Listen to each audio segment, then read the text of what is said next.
Depuis 100 ans, Valrhona marque l'histoire du chocolat par sa créativité sans limite. Dès 1922, son fondateur Albéric Guironnet imagine ce qui n'existe pas encore. Pour ses pairs, le pâtissier explore, ose, invente de nouveaux goûts et fait exploser les saveurs. Valrhona fait des éclats. En 1986, sous l'impulsion d'Antoine Daudet, dirigeant visionnaire, Valrhona crée le chocolat le plus amer du monde, Guanara 70%.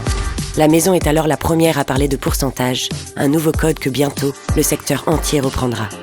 En 1990, Valrhona surprend à nouveau avec le premier grand cru de terroir, Manjari 64%, un chocolat créé à partir d'une seule origine de cacao, Madagascar.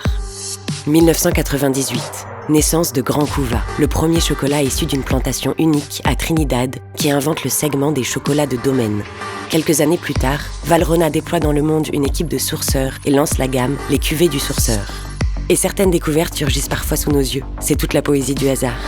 En 2004, alors qu'il oublie son chocolat blanc au bain-marie, le chef Frédéric Beau invente sans le savoir la 4e couleur de chocolat. Après le chocolat noir, au lait et blanc, Valrhona lance en 2012 le blond dulce.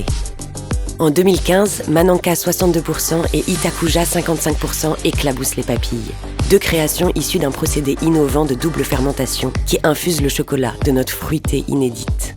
Valrhona invente de nouvelles expériences sensorielles. Avec l'aide de grands chefs, la maison présente en 2016 sa gamme Inspiration, la toute première couverture de fruits. S'y mêle le fondant du beurre de cacao au goût et à la couleur intense des fruits. Valrhona renouvelle l'expérience en 2021 avec le jus de cacao le plus concentré au monde.